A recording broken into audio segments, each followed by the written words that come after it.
Welcome to commerce multiverse. हम कर रहे हैं अपना बिजनेस स्ट्रेटजी चैप्टर आपका प्रोबेबिलिटी डिस्ट्रीब्यूशन। तो जो आपका प्रोबेबिलिटी डिस्ट्रीब्यूशन है उसमें हमने आपका पॉइसन डिस्ट्रीब्यूशन और बायनॉमियल डिस्ट्रीब्यूशन देख लिया था। आज हम देखेंगे आपका नॉर्मल प्रोबेबिलिटी डिस्ट्रीब्यूशन।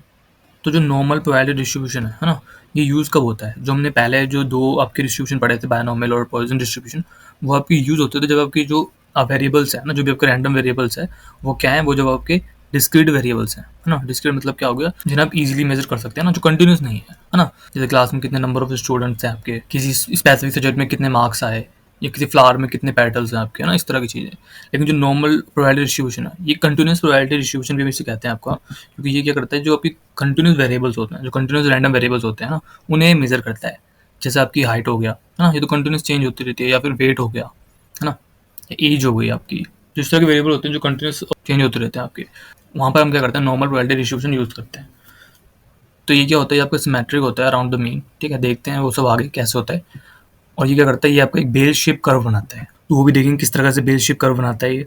अब जैसे हमने आपके पहले दो आपके डिस्ट्रीब्यूशन पढ़े थे, तो बायनोमियल में आपके पास दो पैरामीटर थे, पॉइसन फिर आपके पास एम आ गया था। तो जो नॉर्मल डिस्ट्रीब्यूशन इसमें आपके पास दो आपके पैरामीटर होते हैं, इसलिए इसे भी आपका बाय पैरामेट्रिक डिस्ट्रीब्यूशन आपका कहते हैं, है ना। देखिए दो पैरामीटर कौन से होते हैं, एक आपका होता है म्यू, दूसरा आपका होता है वेरियांस, है ना। तो ये दो हमारे पास मेजर होते हैं। इन दोनों का यूज़ करके हम क्या करते हैं, नॉर्मल डिस्ट्रीब्यूशन जो प्रोबेबिलिटी डिस्ट्रीब्यूशन होता है वो हम निकालते हैं, है ना। तो जो हमारे पहले फंक्शन थे, जो हमारे डिस्क्रीट वेरिएबल्स के लिए होता है, जो हमने पहले पढ़ चुके हैं डिस्क्रीट वेरिएबल्स के लिए, वो आपके क्या थे, वो आपके मास फंक्शन थे, है ना। यहाँ पे क्या है, यहाँ पे आपका डेंसिटी फंक्शन होने वाला है ना। तो डेंसिटी फंक्शन है, इसमें हम क्या देखेंगे, इसमें हम एरिया आपको ज़्यादा देख के एरिया के हिसाब से मेजर करेंगे ना। मतलब आपके दो मेथड कई तरह के होते हैं, वो हम देखेंगे अभी आगे। तो हम बताना होगी कोई वेरिएबल आपका नॉर्मल प्रोबेबिलिटी से रिलेटेड है, तो मैं कैसे बताऊंगा आपका, जो आपका एक्स से रिलेटेड है एन से, ठीक है, जिसके दो पैरामीटर हो गए आपके मीन और एक आपका वेरियांस हो गया।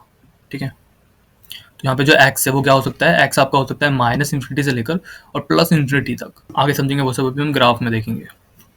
अब जब इसका फॉर्मूला होता है ना, जो हम यूज़ नहीं करेंगे, मतलब यूज़ कम किया जाता है, कि अलग फॉर्मूले यूज़ किए जाते हैं। ठीक है, मैथड जो होता है इसको मेजर करने का या निकालने का, आपका नॉर्मल डिस्ट्रीब्यूशन प्रोबेबिलिटी, वो हम कुछ और तरीके से निकालेंगे। बट जो इसका एक फॉर्मूला होता है, जो मतलब हर मैथड का एक फॉर्मूला होता है ना आपका, तो इसका जो एक फॉर्मूला है वो आपका क्या है, वो आपका है 1 डिवाइडेड बाय सिग्मा रूट आपका 2 पाई इंटू ई की जो भी पावर हो जाएगी वो क्या होती है, वो आपकी होती है एक्स माइनस म्यू का स्क्वायर डिवाइडेड बाय आपका हो गया 2 इंटू वेरियांस।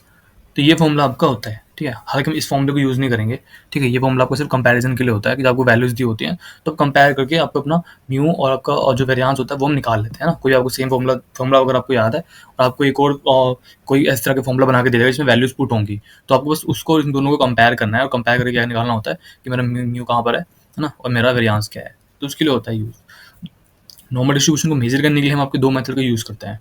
तो इसमें दो मेथड आपके होते हैं। पहला आपका होता है ग्राफिकल, ये नॉर्मल कर्व मेथड भी इसे कहता है। दूसरा आपका होता है स्टैंडर्ड नॉर्मल कर्व। ठीक है, या फिर हमसे जेड टेबल इसमें बनाते हैं हम, और उसके हिसाब से हम निकालते हैं। ठीक है, इसमें भी जो आपको सबसे ज़्यादा यूज़ होने वाला मेथड है वो आपका क्या है, वो आपका स्टैंडर्ड नॉर्मल कर्व। ठीक है, ये आपका जेड टेबल वाला फॉर्मूला है जो हम सबसे ज़्यादा आपको यूज़ करते हैं। इस मेथड को हम सबसे ज़्यादा यूज़ करते हैं क्योंकि इससे ज़्यादा एक्यूरेट वैल्यूज हमें मिल जाती हैं। ठीक है, दोनों से कैसे निकालते हैं वो देख लेते हैं। तो अगर हम कर्व मेथड की बात करें आपकी, जो ग्राफ मेथड है उसका, तो ये हमारे पास क्या होता है, ये हमारे पास क्या होगा, ये एक नॉर्मल डिस्ट्रीब्यूशन है ना। नॉर्मल डिस्ट्रीब्यूशन में क्या होता है आपका, नॉर्मल डिस्ट्रीब्यूशन होता है तो जो आपका कर्व होता है वो आपका बेल शेप कर्व होता है ना। ये दिख रहा होगा आपको बेल शेप है। तो जो कर्व बेल शेप होगा तो वो क्या होता है, वो सिमेट्रिक होता है। ठीक है, सिमेट्रिक कैसे हो गया कि लेफ्ट साइड और राइट साइड क्या हो गया, सेम हो गया बिल्कुल, है ना। कि मैंने किसी भी चीज़ को, ठीक है, अगर उसको मैंने एकदम बीच में से उसको काटा है, ठीक है, बीच में से उसको कट किया है, तो उसका लेफ्ट और राइट क्या हो गया, बिल्कुल इक्वल है ना, देखने में बिल्कुल आइडेंटिकल है, बिल्कुल सेम है। तो वो क्या आपका होता है, वो आपका सिमेट्रिक ऑब्जेक्ट्स आपकी होती है ना। तो इसका जो कर्व है इसका शेप कैसा होता है, ये एक सिमेट्रिकल शेप होता है ना। इसका लेफ्ट साइड और राइट साइड क्या होगा, दोनों इक्वल होते हैं। अब जो ये होता है, ये आपका जो इसके एकदम मिड से जहाँ से हम इसे काट रहे हैं, जहाँ से सिमेट्रिक हो रहा है, वहाँ आपका मीन प्रेजेंट होता है। ठीक है, और इसके लेफ्ट साइड और राइट साइड क्या होगा, लेफ्ट साइड इसका क्या होगा आपका, कि जो वैल्यूज है वो माइनस इन्फिनिटी तक जा रही हैं, और राइट साइड में जो वैल्यूज है वो प्लस आपका इन्फिनिटी तक जा रही हैं। ठीक है, क्योंकि क्यों जा रही है, क्योंकि ये कभी टच नहीं करता आप एक एक्सिस को। ठीक है, जो एक्स एक्सिस है उसे कभी टच नहीं करता। आपको दिख रहा होगा ये वैल्यू सीधे जा रही है इस तरीके से। ठीक है ना, ये कभी इसको टच नहीं करेगा। ठीक है, ये इस तरीके से चलती जाएंगी आपकी। तो इसलिए ये आपका माइनस इन्फिनिटी से लेकर प्लस इन्फिनिटी तक जाती है। अब हम ग्राफ क्या से निकालते कैसे हैं, है ना। तो उससे पहले आप समझ लो कि जो इसका पूरा एरिया है उसकी क्या क्या परसेंटेजेस होती है ना, किस तरह से वो डिवाइडेड है। ठीक है। तो मैंने इसे यहाँ से डिवाइड किया है, तो ये आपका मीन हो गया, ठीक है। तो यानी जो आपकी एक्स है वो इक्वल्स टू मीन हो जाती है, ठीक है। ये आपका इक्वल्स टू मीन हो गया। तो इसकी जो लेफ्ट साइड और राइट साइड है वो आपकी इक्वल होंगे, है ना। आपको दिख रहा होगा यहाँ से मैंने अगर इसे डिवाइड किया है, ठीक है, ये मैंने इसको यहाँ से डिवाइड किया इस तरीके से, ठीक। तो जो इसका लेफ्ट साइड और राइट साइड है दोनों इक्वल इक्वल होगा, जो डिस्टेंस होगा वो एकदम इक्वल होगा, ठीक है। जैसे आपको दिख रहा होगा कि अगर मैं यहाँ से और म्यू प्लस तक की अगर मैं बात करूँ, ठीक है, मैं इसको म्यू, इनको मैं कैसे डिवाइड करता हूँ, पहला आपका म्यू हो जाता है, फिर दूसरा आपका होता है म्यू प्लस आपका सिग्मा, फिर नेक्स्ट आपका हो जाता है म्यू प्लस 2 सिग्मा, ठीक है, फिर थर्ड हो जाता है आपका म्यू प्लस 3 सिग्मा, ठीक है। इस तरीके से होता है। सेम लेफ्ट साइड भी होता है, ठीक है। ये हो गया, ये म्यू हो गया, लेफ्ट साइड में क्या हो गया, म्यू माइनस सिग्मा, ठीक है, क्योंकि हम नेगेटिव साइड जा रहे हैं। फिर आपका म्यू माइनस 2 सिग्मा, और फिर ये सेम ऐसे ही आपका हो जाता है म्यू माइनस 3 सिग्मा, ठीक है। और यहाँ पे इन्फिनिटी तक चला जाता है वैल्यूज आपकी, यहाँ पे इन्फिनिटी तक ये चली जाती है। तो इस तरीके से डिवाइड होता है आपका एरिया, ठीक है। आपको कुछ चीज़ें जो याद रखनी होंगी अगर आप ग्राफिकल मेथड का यूज़ कर रहे हैं तो पहले आपको जो ये एरिया डिवाइडेड है ना, जैसे आपका म्यू, आपने म्यू डिवाइड किया है, तो ये इधर और इधर का जो टोटल एरिया होगा वो कितना होगा, तो ये तो आपका 50-50% ही होगा ना, मतलब मैंने इसको टोटल हाफ डिवाइड किया है, ठीक है। तो जो टोटल एरिया आपका लेफ्ट साइड का होगा, जो टोटल एरिया राइट साइड का होगा वो आपका क्या होगा, अगर टोटल 100% है तो लेफ्ट साइड और राइट साइड आपका 50-50% होगा, है ना। 50% आपका इधर एरिया हो गया और 50% आपका एरिया इधर हो गया, क्योंकि मैंने सिमेट्रिकल, क्योंकि ये सिमेट्रिकल है, इसको लेफ्ट साइड राइट साइड दोनों क्या होगा, 50-50% डिवाइड होगा पूरा एरिया, ठीक है। यानी कि मैं इसे क्या कह सकता हूँ, 0.5 से कह सकता हूँ, और ये पूरे टोटल को मैं 1 मानता हूँ, क्योंकि प्रोबेबिलिटी को तो हम टोटल 1 मानते हैं, तो अगर मैं इस पूरे प्रोबेबिलिटी को 1 मानता हूँ, ठीक है, सबको 1, तो क्या हो गया, 0.5 इधर हो गया, है ना। तो 0.5 का मतलब क्या होता है, 50%। 0.5 इधर हो गया और 0.5 सेम आपका इधर भी हो गया, है ना, क्योंकि हम प्रोबेबिलिटी बढ़ रहे हैं, तो प्रोबेबिलिटी का टोटल जो होता है किसी भी चीज़ की प्रोबेबिलिटी का, तो 1 होता है, वो हमने स्टार्टिंग में पढ़ लिया था। तो इस तरीके से डिवाइड होता है 50-50% एरिया दोनों तरफ, ठीक है। अब अगर मैं बात करूँ सिर्फ आपके कहाँ तक, जो आपका ये एरिया है ना, जो आपका म्यू से लेकर म्यू प्लस सिग्मा तक का एरिया है ना, कौन सा, ये एरिया, सिर्फ इतने एरिया की अगर मैं बात करूँ ना, इस एरिया की अगर मैं बात करूँ, जो ये वाला एरिया आपका, इतना एरिया, जो आपका इतना एरिया है, अगर मैं सिर्फ इतने एरिया की बात करूँ आपका, तो यहाँ से यहाँ तक जो टोटल एरिया आपका होता है वो आपका होता है 34.13%, ठीक है। 34.135% आपका होता है, ठीक है। सेम आपका लेफ्ट साइड भी होता है, ठीक है। अगर मैं म्यू माइनस सिग्मा की बात करूँ तो इधर भी सेम ही होता है, 34.135%, ठीक है। ये हो गया आपका। और अगर मैं बात करूँ यहाँ से यहाँ तक आपका एरिया ना, कहाँ से, इतने एरिया की अगर मैं बात करूँ, इतने एरिया की बात करूँ अगर मैं, यानी आपका म्यू, ठीक है, म्यू प्लस सिग्मा से लेकर म्यू प्लस 2 सिग्मा तक की एरिया जो होता है वो आपको कितना होता है, 13.59% होता है, ठीक। फिर आपका सिग्मा, फिर आपका म्यू प्लस 2 सिग्मा से लेकर और म्यू प्लस 3 सिग्मा तक, है ना, ये एरिया जो आपको इतना एरिया, ये आपका क्या होता है, ये एरिया आपका होता है 2.13%, ठीक है। इसके बाद जो बचा एरिया जो इन्फिनिटी तक जा रहा है आपका, वो आपका होता है 0.135%, ठीक है। ये जो एरिया पूरा जा रहा है ये आपका 1.35% होता है। सेम आपका लेफ्ट साइड भी होता है, ठीक है। तो अगर आपको मान लो कोई प्रोबेबिलिटी निकालनी है किसी चीज़ की होने की, ठीक है, आपको मान लो यहाँ से यहाँ तक की प्रोबेबिलिटी सिर्फ निकालनी है, इतनी प्रोबेबिलिटी निकालनी है, यानी कहाँ से कहाँ तक निकालनी है आपको, म्यू माइनस सिग्मा से लेकर और म्यू प्लस सिग्मा तक की प्रोबेबिलिटी निकालनी है। तो सिग्मा आपको पता है कि यहाँ से यहाँ तक की प्रोबेबिलिटी होती है 3.135%, ठीक है। तो दोनों को ऐड कर दो आप, ठीक है, तो आपकी निकल जाएगी कुछ समथिंग 68 कुछ परसेंट आपकी निकल जाएगी, अगर हम दोनों एरिया को ऐड कर देते हो यहाँ से यहाँ तक का एरिया पूरा, ठीक है। तो ये आपका निकल जाती है प्रोबेबिलिटी इस तरीके से। तो इसमें प्रोबेबिलिटी निकालते कैसे हैं आपकी, है ना। मान लो ये मेरा आपका हो गया, ये तो ये एरिया तो यहाँ मैं डिवाइड कर रहा हूँ बीच में से, ठीक है। तो ये तो 50 मान लेता हूँ मैं इसको, ठीक है, क्योंकि यहाँ से डिवाइड हो रहा है ना, तो मान लेता हूँ मैं इसको 50 मान लेता हूँ आपका। अगर यहाँ पे कोई चीज़ है तो वो आपकी 50% डिवाइडेड होगी, इस तरीके से मान लिया मैंने, ठीक है। फिर ये आपका कितना हो गया, ये आपका 60 हो जाएगा, इसको मैंने 60 मान लिया, ठीक है। इसको 70 मान लिया मैंने आपका, और ये आपका हो गया 80%, ठीक ना, ये 80 हो गया आपका, ठीक। अब मुझसे कोई प्रोबेबिलिटी अगर पूछता है कि भाई जो एक्स है उसकी प्रोबेबिलिटी क्या है कि वो क्या होगा आपका, वो इक्वल टू ग्रेटर देन क्या होगा आपका, इक्वल टू लेस देन होगा आपका किससे, 60% से, ठीक ना। 60% उससे छोटा मुझसे ये पूछ रहा है, ठीक है। तो वो या उससे छोटा होने की प्रोबेबिलिटी पूछ रहा है कि जो भी मेरे पास वैल्यू है वो क्या हो, 60 या उससे छोटे होने की क्या प्रोबेबिलिटी होती है, ठीक है। ठीक है, तो यहाँ तक कह रहा है 50% आपने कवर कर लिया, ठीक है। तो ये कितना हो गया आपका म्यू माइनस आपका सिग्मा, तो ये कितना हो गया 40%, है ना, नेगेटिव तरफ जा रहे हैं हम आपका, तो ये 40 हो गया, ठीक है। ये 30 हो गया आपका, और ये कितना हो गया, इससे पहले आपका 20% हो गया, है ना। मतलब मैं एरिया कवर कर रहा हूँ आपका, तो इस तरीके से होगा कि अगर मैं यहाँ से यहाँ तक का एरिया कवर कर रहा हूँ ऐसे, ठीक है, तो यहाँ तक मैंने 20% कवर कर लिया, ठीक है। या फिर मैं और इधर आता गया, तो जब मैं यहाँ तक आ गया पूरा, यहाँ तक यानी इन्फिनाइट से लेकर, और मैं आपको यहाँ म्यू तक पहुँच गया हूँ, तो 50% ही होना होगा आपका ना, तो इसलिए ये 50% हो गया, ठीक है। तो इस तरीके से मान लो मैंने डिवाइड किया हुआ है, मुझसे प्रोबेबिलिटी पूछ रहे हैं या आपकी कि जो भी मेरा एक्स है वो क्या हो, वो इक्वल टू लेस देन आपको क्या हो 60 हो, ठीक है। तो कैसे निकालूँ मैं इसको, सिंपल मुझे क्या देखना है, मुझे बस देखना है आपकी एक्स कहाँ पे लाई करेगा, तो ये आपका 60 हो गया, है ना। ये टोटल आपको क्या हो गया, ये मुझे पता चल गया कि यहाँ तक की जो ये जो है ये 60 है, पूरा इतना यहाँ तक, यहाँ पे आपको 60 आ रहा है, ठीक है। तो अब मुझे क्या करना है, इसके इधर का पूरा एरिया, इसको पूरे को मुझे ऐड ही तो करना है ना। मुझे ये पूछ रहा है कि जो आपका एक्स हो उसकी प्रोबेबिलिटी ये होनी चाहिए आपका कि वो 60% से छोटा हो, है ना। 60 से छोटा होने की इसकी क्या प्रोबेबिलिटी होती है, तो मैं सिंपल निकाल सकता हूँ, है ना। पूरा मैं ऐड कर दूंगा आपका, ये जितना भी एरिया है आपका, ठीक है। यहाँ तक का मुझे पता है 50% है, ठीक है। अब इन्फिनाइट तक तो ऐड नहीं कर सकते। आपको यहाँ तक का पता है कि यार ये इतना मेरे पास क्या है, 50% एरिया है, तो ये 50 प्लस कितना 34.135, यहाँ से यहाँ तक 34.135 है ना आपका, 50 से लेकर 60 तक का एरिया, ठीक है। तो ये और 50 को 50 में ऐड कर दो आपको, तो निकल गया आपकी प्रोबेबिलिटी, ठीक है। जो भी प्रोबेबिलिटी आएगी वो आपका वो सेम आपका क्या करेगी, 0 और 1 के बीच में ही लाई करेगी, ठीक है। वैसे आपको कोई बोल दे कि ग्रेटर देन 30% होने की क्या प्रोबेबिलिटी है, ठीक है। जो एक्स है वो आपका 30 से बड़ा हो, ठीक है, 30% से बड़ा हो आपका, ठीक है।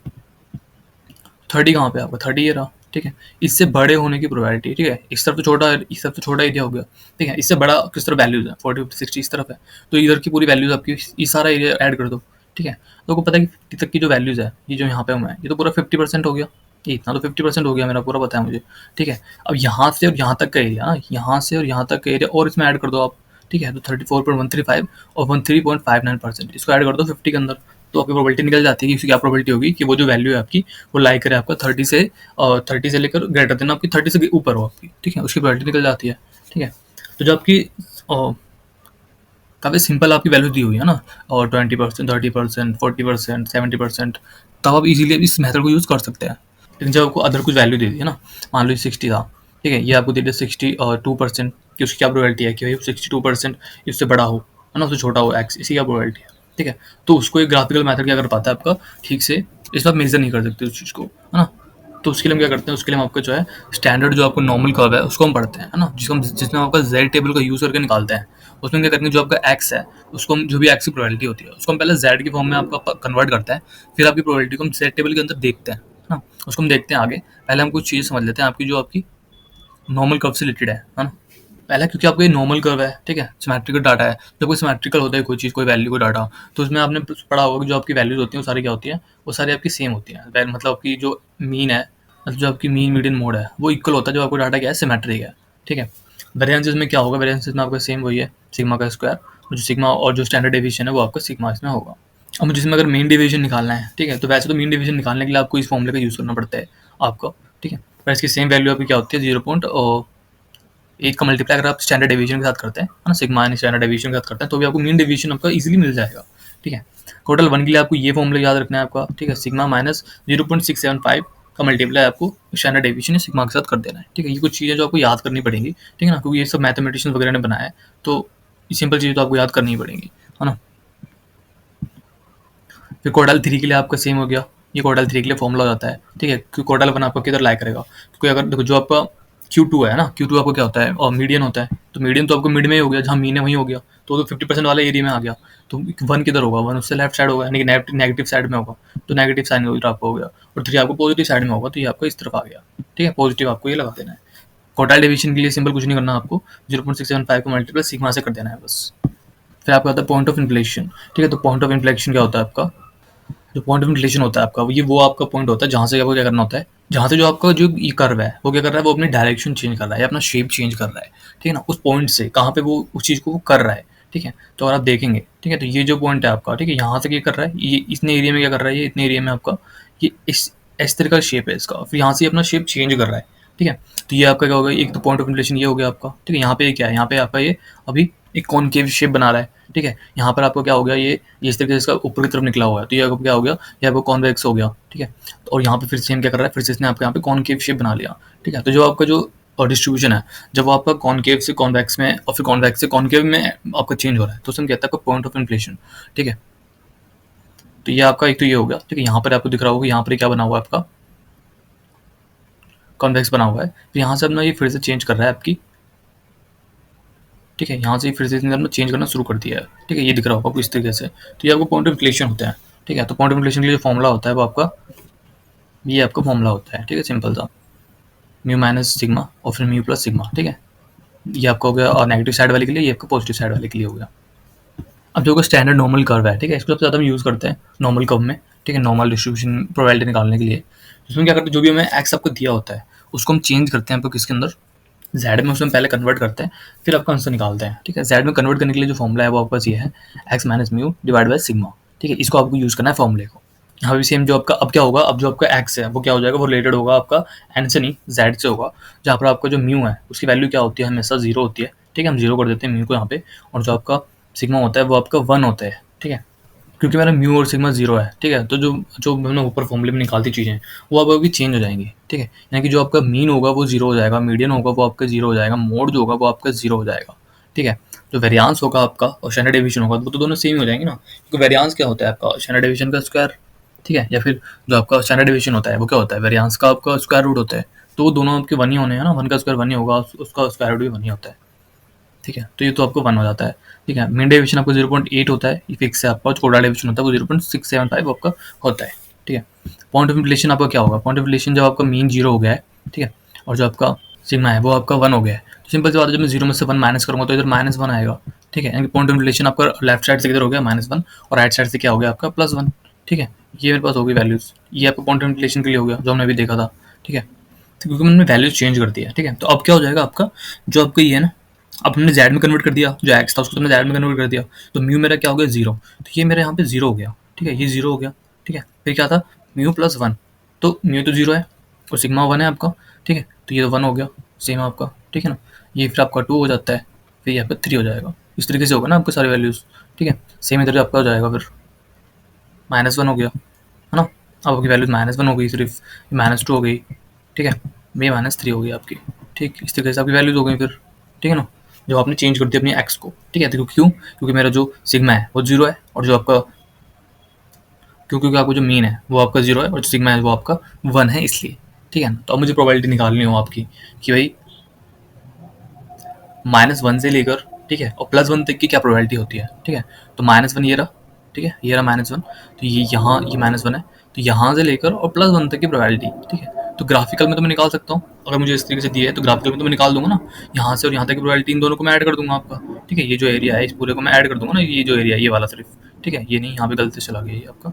ठीक है, ये जो एरिया है आपका -1 से लेकर +1 तक का एरिया, इसको मैं अपना क्या कर लूँगा, इतने एरिया को इसको मैं ऐड कर लूँगा। ठीक है, इसको जब मैं ऐड कर लूँगा तो क्या मिल जाएगा मुझे, मुझे मेरा प्रोबेबिलिटी मिल जाएगी कि जो मेरा रैंडम वेरिएबल है वो -1 से और +1 के बीच में होने की उसकी क्या प्रोबेबिलिटी होती है। ठीक है, ग्राफिकल में। लेकिन हम आपको जेड टेबल से आंसर निकालेंगे जिसमें एक्यूरेट वैल्यूज मिलेगी। ठीक है, मान लो मुझे कह देता है आपका कि 1.2 से लेकर, ठीक है, 1.2 से लेकर आपका और 2 तक की प्रोबेबिलिटी निकालो, तो 1.2 से लेकर 2 तक की प्रोबेबिलिटी तो मैं सीधे नहीं निकाल सकता ग्राफ से। ठीक है, तो उसके लिए हम क्या करेंगे, अपनी वैल्यूज को अपना चेंज करेंगे। ठीक है, तो एग्जाम्पल समझते हैं इस चीज़ को। पहले आपको जेड टेबल दिखा देता हूँ। ठीक है, ये जेड टेबल होती है आपकी इस तरीके से, इसमें आपको हर तरह की प्रोबेबिलिटीज दी होती हैं ना। जैसे मुझे निकालनी है कि आपकी 1.2 की जो मेरा भी वैल्यू है वो 1.2 उससे ज़्यादा हो, उससे क्या प्रोबेबिलिटी है, मेरा जो वेरिएबल है वो 1.2 से ऊपर हो। ठीक है, ग्रेटर देन हो, तो उससे क्या प्रोबेबिलिटी आएगी, तो मैं 1.2 देख लूँगा सिंपल आपका। ठीक है, तो 1.20, ठीक है, तो ये मेरा 1.2 होने की प्रोबेबिलिटी हो गई। ठीक है, यहाँ पे या मुझे 1.25 की प्रोबेबिलिटी देखनी है, तो मैं यहाँ देखूंगा आपका 1.2, और फिर मैं इधर ऊपर से देखूंगा कि मेरा 0.5 कहाँ पर है, 0.5 कहाँ पे है, तो ये मेरा 0.5। ठीक है, तो 1.25 की प्रोबेबिलिटी आपकी क्या हो जाती है, और यहाँ से आप गए। ठीक है, ये 0 और 0 1 2 3 4 और ये 5, तो ये आपकी प्रोबेबिलिटी हो जाएगी। ठीक है, तो इस तरीके से हम निकालते हैं, है ना। और इसमें एक चीज़ होती है आपकी कि इसमें नेगेटिव पॉजिटिव के लिए हम सेम ही चीज़ लेते हैं, है ना, क्योंकि हम क्या कर रहे हैं इसमें, हम आपका डिस्टेंस देखते हैं, हम डिस्टेंस जो देख रहे हैं ना, एरिया देख रहे हैं, तो मैं अपने लेफ्ट साइड चलूँ 10 किलोमीटर्स या मैं राइट साइड चलूँ 10 किलोमीटर्स। ठीक है, मैंने एरिया तो कवर किया है ना आपका। ठीक है, मैं नेगेटिव की तरफ जा रहा हूँ तो भी मैं 10 किलोमीटर ही आपका कवर कर रहा हूँ, उसमें राइट में जा रहा हूँ प्लस की तरफ, तो ये मैं सेम ही मतलब डिस्टेंस कवर कर रहा हूँ ना। तो मुझे डिस्टेंस इसमें देखना होता है, तो मैं नेगेटिव वैल्यूज भी अगर मेरे पास है तो मैं इसी टेबल से निकाल लूँगा। मान लो मुझे -1 निकालने की प्रोबेबिलिटी देखनी है, मतलब -1 से ज़्यादा होने की क्या प्रोबेबिलिटी है, तो -1 ये रहा। ठीक है, ये आपका 3.13 के आसपास वैल्यू होगी, तो यही मेरा पॉजिटिव में भी चलता है, सेम नेगेटिव में भी चलता है, क्योंकि मैं वैसे डायरेक्शन देख रहे हैं इसलिए। ठीक है, और जो टेबल होती है ये आपको जो देती है, मतलब जो नॉर्मली ये जो आपको आंसर देती है वो आपको देती है 0 से लेकर ना, जो हमने देखा अभी जेड की वैल्यू 0, जहाँ पे मीन 0 होता है, 0 से लेकर और प्लस इन्फिनिटी तक हमें ये वैल्यू देती है आपकी। ठीक है, तो अगर मुझे मान लो मुझे क्वेश्चन में लिखा हुआ है, अगर कोई चीज़ मुझे क्वेश्चन में लिखी हुई है और वहाँ पर आपको सिग्मा का साइन दिया हुआ है, इस तरीके से दिया हुआ है के लिए, के मेरा क्या है, जो भी मेरी वैल्यू है 1 2 3 4 5 कुछ भी वैल्यू है वो, तो अगर मुझे इस तरीके से दिया हुआ है थीटा के साथ आपका, ठीक है, थीटा के साथ मुझे ब्रैकेट में सीरीज चीज़ें दी हुई है, तो इसका मतलब नेगेटिव से लेकर वैल्यू पूरी मुझे आपकी मेजर करनी है है ना। यहाँ पर भी नेगेटिव भी इसमें इंक्लूड हो गया, क्योंकि सिर्फ जीरो तक, जीरो से लेकर वन तक नहीं, है ना। मान लो मुझे एग्जाम्पल के लिए यहाँ पे वन लिखा हुआ है, कि एक की जगह मान लो वन है यहाँ पे, ठीक है, मैंने वन मान लिया यहाँ पे, ठीक है। तो एक्स की प्रोबेबिलिटी क्या होगी, वन से ज़्यादा होने की क्या प्रोबेबिलिटी होती है एक्स की।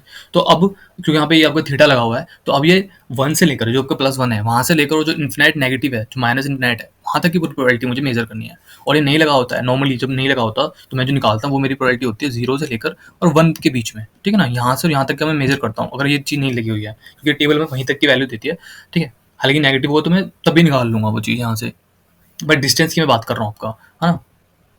जैसे मुझे कोई प्रोबेबिलिटी निकालनी है आपकी, ठीक है, कि फिर टू से कम होने की क्या प्रोबेबिलिटी होती है, कोई भी हमारा वेरिएबल है उसकी टू, वो जो वेरिएबल है उसकी क्या प्रोबेबिलिटी है कि वो टू से कम हो, है ना, टू से लेस देन टू हो, ठीक है। तो ये मेरा टू हो गया, ठीक है, यहाँ पर मेरा ये टू आ गया, इससे कम होने की प्रोबेबिलिटी मुझसे वो पूछ रहा है। तो जब मेरे पास थीटा नहीं लगा हुआ है, तो नॉर्मली जो मुझे आंसर मेरा होता है, जो मैं मेजर करता हूँ, वो मैं जीरो से लेकर यहाँ तक का ही मेजर करूंगा, ठीक है। नॉर्मली जो मैं करता हूँ, अगर मेरे पास थीटा नहीं लगा हुआ है, ठीक है। लेकिन अगर मान लो उनमें थीटा लगा हुआ है, ठीक, थीटा के साथ मुझे वैल्यूज दी हुई है, ठीक है, तो अब मैं क्या मेजर करूंगा, अब मैं डिस्टेंस जो देखूंगा, सिर्फ मैं जीरो तक नहीं देखूंगा, मैं माइनस इन्फिनिटी तक जाऊंगा पूरा, अब पूरा माइनस इन्फिनिटी तक देखूंगा, है ना। लेकिन मैं पूरा माइनस इन्फिनिटी तक लेकर यहाँ तक की पूरी प्रोबेबिलिटी को अपना ऐड करने वाला हूँ, ठीक है ना। तो उस केस में क्या हो जाएगा, सिंपल, आपको पता है ना, कि देखो यहाँ तक तो मेरा ये कितना है, यहाँ तक तो पूरा मेरा ये 50% ही होता है ना। तो आपको मालूम है कि यहाँ तक का तो एरिया पूरा 50% ही है आपका, ठीक है, यानी कि 0.5 हो गया, यहाँ तक तो 0.5 ही हो गया, ठीक है। और यहाँ तक कि आपने जेड टेबल में देख लिया कि भाई कुछ 4.77 कुछ आ रहा है, यहाँ तक कि आपने जेड टेबल में देख ली, वो इसमें आप सिंपल ऐड कर दो अपना, ठीक है, तो आपका आंसर आ जाएगा, जो भी आपका आंसर होगा, ठीक है। और अगर नहीं बोला है, नॉर्मल तरीके से है, तो बस जीरो से यहाँ तक की वैल्यू देखनी है ना जेड टेबल में, तो यहीं तक की जीरो से लेकर यहाँ तक की वैल्यू दी हुई है उसमें, तो यहाँ तक की मैं सिंपल देख लूँगा, ठीक है ना। अब ये चीज़ इसके लिए भी अप्लाई होती है कि यहाँ इस तरफ भी सेम ही है, टेबल में जो दिया हुआ है वो माइनस और इस दोनों तरफ डिस्टेंस तो सेम ही है ना। मैं इधर जाऊँ तो भी सेम ही चल रहा हूँ, मैं इधर जाऊँ तो भी सेम चल रहा हूँ, ठीक है ना। जो मुझे वैल्यूज दी होती है वो जीरो से लेकर और जो भी मेरा वेरिएबल है उस तक के टेबल में दी हुई है, ठीक है ना। अब मान लो मुझे एक क्वेश्चन दिया हुआ है आपका, ठीक है, कोई भी रैंडम वेरिएबल है जो नॉर्मली डिस्ट्रीब्यूटेड है, ठीक है, उन्होंने बोल दिया कि नॉर्मली डिस्ट्रीब्यूटेड है, यानी कि नॉर्मल डिस्ट्रीब्यूशन से रिलेटेड है, ठीक है, नॉर्मल का उसका बना हुआ है। तो फिर द मीन, जो मीन है उसका वो कितना दिया हुआ है, मीन दिया हुआ है आपका 5, और जो स्टैंडर्ड डेविएशन है वो 8 दिया हुआ है, ठीक है। तो फाइंड द प्रोबेबिलिटी ऑफ, मुझे क्या प्रोबेबिलिटी निकालनी है कि जो आपका एक्स है, जो मेरा रैंडम वेरिएबल एक्स, वो ग्रेटर देन 10 हो, इसकी प्रोबेबिलिटी निकालनी है। और सेकंड कि वो जो एक्स है वो लाई करे कहाँ पे, आपका 1 से तो बड़ा हो, ठीक है, और जो 6 है उससे छोटा हो, इसकी क्या प्रोबेबिलिटी है कि वो 1 से बड़ा हो और 6 से छोटा हो, इसकी प्रोबेबिलिटी मुझे निकालनी है, ठीक है। तो दोनों को सॉल्व करते हैं, ठीक। जो हम जेड टेबल को यूज़ कर रहे हैं, तो मैंने बताया था आपको पहले, हमें जो भी एक्स वेरिएबल होता है उसे जेड में कन्वर्ट करना होता है, ठीक है। तो एक्स में क्या दिया हुआ है, एक्स में दिया हुआ है कि वो 10 से बड़ा हो, ठीक है, जो 10 से उससे होगा वो बड़ा होना चाहिए, ग्रेटर देन 10। तो जो एक्स है वो कितना हो गया मेरा, वो 10 हो गया, ठीक है। जो मुझे आपका ऊपर दिया हुआ था म्यू, है ना, जो आपको मीन दिया हुआ है, म्यू मतलब मीन दिया हुआ था, वो 5 दिया हुआ था, और जो सिग्मा था स्टैंडर्ड डेविएशन वो कितना दिया हुआ था मुझे, आपका 8 दिया हुआ था, ठीक है। तो मैंने जब इसे आपका सॉल्व किया तो वैल्यू क्या आई, 0.6 आई, ठीक है। अब मुझे टू आपकी टू वैल्यूज तक लेनी होती है, तो अप्रॉक्सीमेट कितना हो गया आपकी है, 0.63 आपकी हो गई, ठीक है। अब मुझे क्या करना है, मुझे 0.63 देखना है अपने टेबल के अंदर, ठीक है। तो कैसे देखेंगे इससे,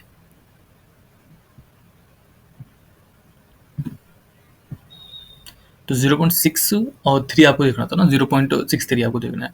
तो ये आपका 0 पॉइंट हो गया, पहले 0.6 हो गया ये आपका यहाँ पे, ठीक है। अब इसी में मुझे जाना है 0.63 तक, ठीक है। तो ये हो गया, देखो ये आपका हो गया 0.60, ठीक है, ये आपको होगा 0.61, ये आपको होगा 0.62, ठीक है, ये आपको होगा 0.63, ठीक है। तो यहाँ पे आपका जो है ये आपकी प्रोबेबिलिटी होगी कितनी होगी, 0.2357, ठीक है। तो मेरी जो प्रोबेबिलिटी आई वो क्या आई, 0.2367, ये मेरी यहाँ पे प्रोबेबिलिटी आपकी आ गई, ठीक है, ठीक है। तो कुछ मेरे पास वैल्यू जो आई 0.2367 की मेरे पास वैल्यू आ गई, ठीक है। तो हम इसे कन्वर्ट कर देंगे आपका, तो ये एक्स था मैंने उसे जेड में कन्वर्ट कर दिया, तो जब मैंने उसे जेड में कन्वर्ट कर दिया तो मैंने क्या देखा कि भाई 0.63 से बड़े होने की उसकी क्या प्रोबेबिलिटी होती है ना, मतलब इक्वल टू ग्रेटर देन होने की क्या प्रोबेबिलिटी उसकी होती है। तो वो मैंने देख लिया सिंपल टेबल में जाके कि कहाँ पर वो वैल्यू लाई करती है 0.63, और मुझे सिंपल आंसर मिल गया, ठीक है। तो इतने ईजिली आप निकाल सकते हैं आंसर को।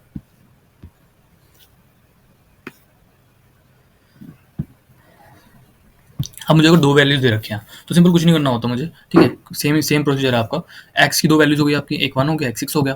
तो पहले 1 को आप पुट करके देख लो जेड में, फिर 6 को पुट करके देख लो, ठीक है। तो अपने 1 को पुट कर दो, वैल्यू क्या आई, -0.5 आई, है ना, आप इसे कैलकुलेट करके देख सकते हैं, ठीक है। फिर जो मैंने सेकंड केस में क्या है, मेरे पास 6 है ना, जो एक्स वो 6 हो गया, तो 6.5, 6 माइनस 5 डिवाइड बाई 8 हो गया, है ना। ये तो मीन और स्टैंडर्ड डेविएशन क्वेश्चन में दिया हुआ है आपको, ठीक है। तो ये मेरे पास वैल्यूज आ गई, ठीक है। अब मैंने क्या कर दिया, एक्स को जेड में कन्वर्ट कर दिया है, ठीक है। तो क्या हो गया, अब मेरी प्रोबेबिलिटी मुझे क्या निकालनी है कि जो ये आपका मेरा वेरिएबल है वो का क्या होना चाहिए, 0.5 से लेकर -0.5 से लेकर और आपका 0.13 के बीच में हो, इसकी क्या प्रोबेबिलिटी है, ठीक है। तो मैं ये करूँगा, मैं अपने टेबल में देखूंगा मेरे टेबल में क्या वैल्यूज आ रही है, ठीक है। पहले मैं देखूंगा किसकी -0.5 की, ठीक है। तो मैंने ये बताया आपको कि जो इसमें माइनस प्लस होगा वो तो सेम ही होगा ना, और तो सेम होने की प्रोबेबिलिटी होती है, ठीक है। तो मैं यहाँ पे क्या देख लेता हूँ आपका, मैं 0.5 देखूँ या माइनस देखूँ, बात तो एक ही है दोनों की, डिस्टेंस तो दोनों तरफ सेम ही कवर कर रहा है वो, ठीक है। तो मुझे पहले क्या करना है, पहले मुझे 0.5 की वैल्यू देख लेनी है ना। क्या हो जाएगी वो 0.5, ये 0. यहाँ पे मैं अपना देखूंगा, ठीक है। 0.50 है ना, तो इसलिए 0.5 यहाँ पे आपका हो जाएगा, जो कितना आ रहा है, जो आ रहा है 0.195, ठीक है। 0.195 ये हो गया। फिर 0.13 था आपका, तो 1.13 कहाँ पे आ गया, ये हो गया 0.1। अब 3 तक जाना है मुझे, तो ये 0, ये 1, ये 2, ये 3 हो गया आपका, ठीक है। तो प्रोबेबिलिटी क्या होगी, 0.0517, ठीक है। दोनों को बस ऐड कर देना सिंपल आपको, हाँ। ये जो वैल्यू थी आपकी ये वाली, इसको, ठीक है, इस वैल्यू को, और जो आपने यहाँ वैल्यू निकाली, इन दोनों को ऐड कर दो, तो आपकी प्रोबेबिलिटी निकल जाएगी कि जो आपका z था वो यहाँ से और यहाँ के बीच में किस तरह से लाई कर रहा था, है ना। अगर हम सब ग्राफ में समझें आपका,